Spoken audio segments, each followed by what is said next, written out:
And what people don't know is that you actually just relocated from Arizona. Yes.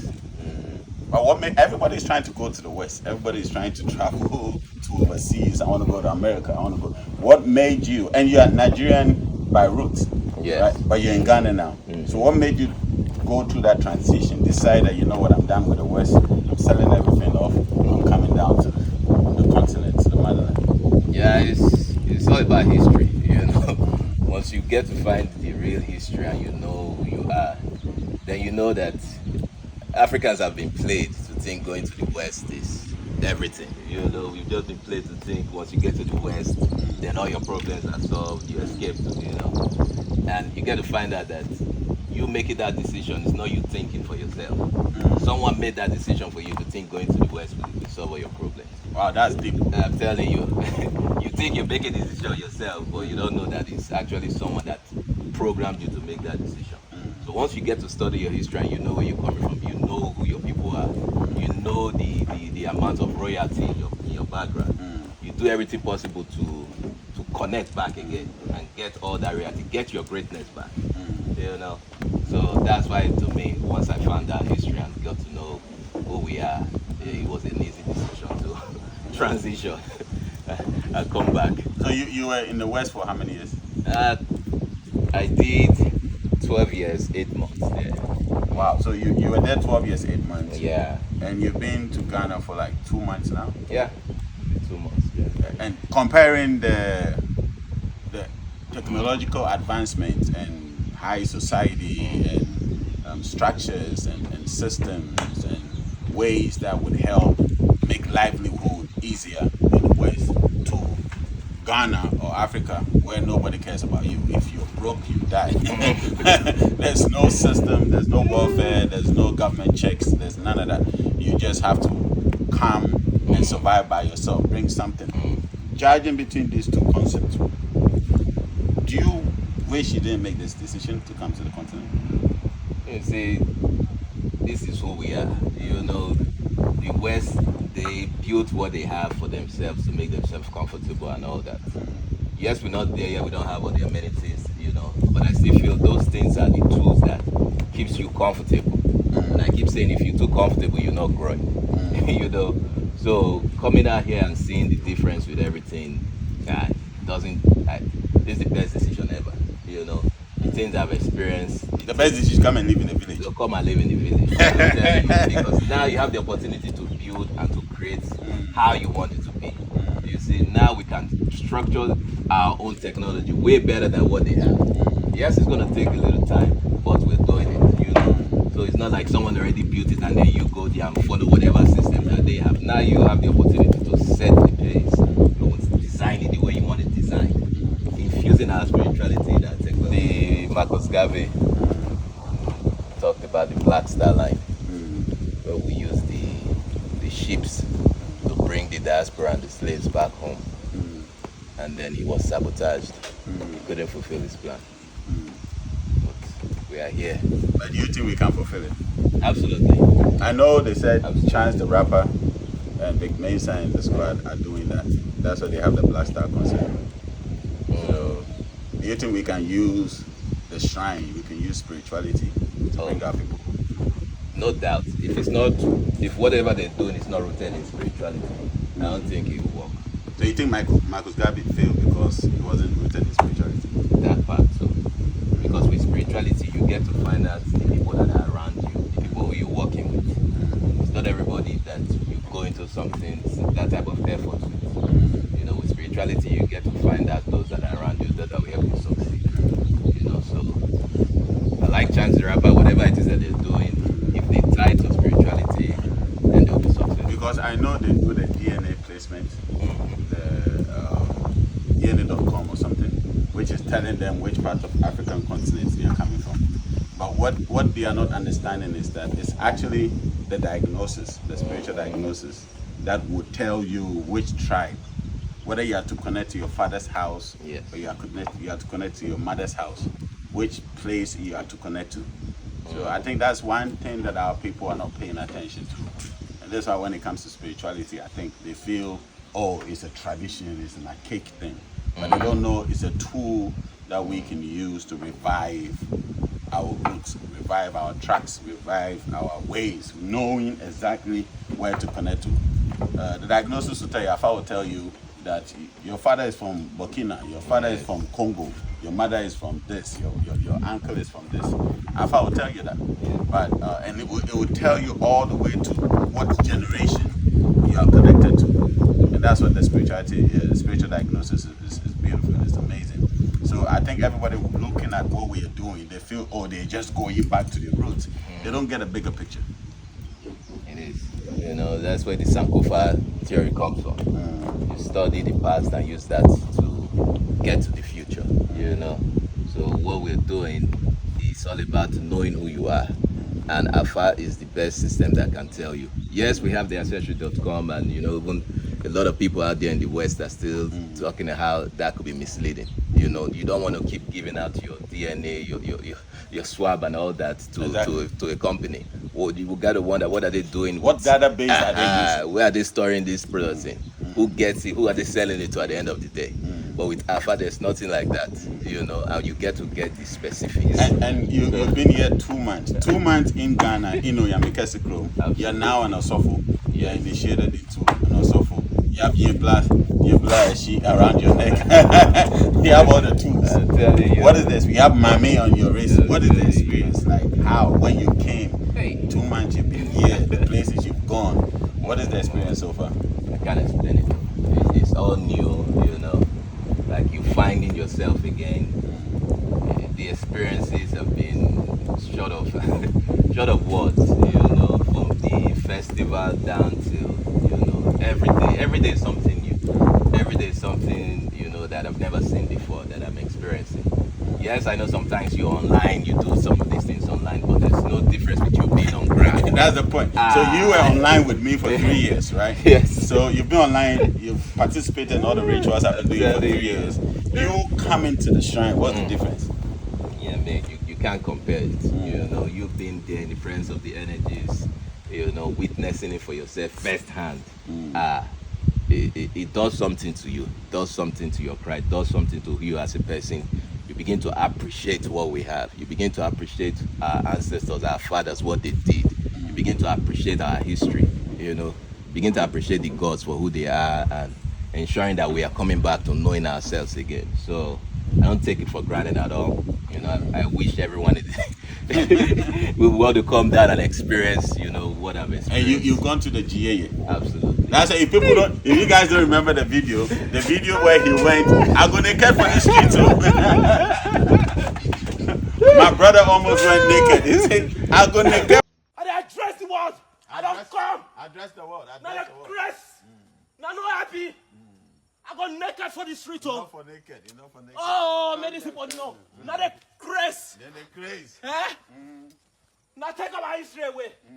They take our history away. Come. So you now even know happy before. Oh.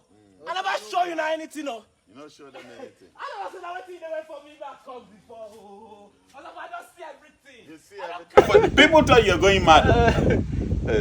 How was this? I would think I was going mad. You thought you're going mad.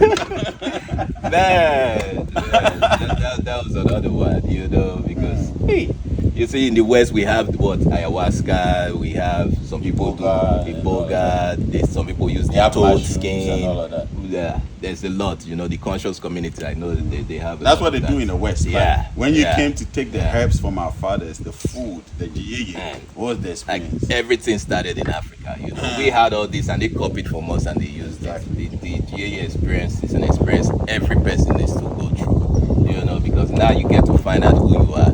You get to find out, meet your ancestors, have conversation with your ancestors, have conversation with your real self, know what you came into this dimension to do.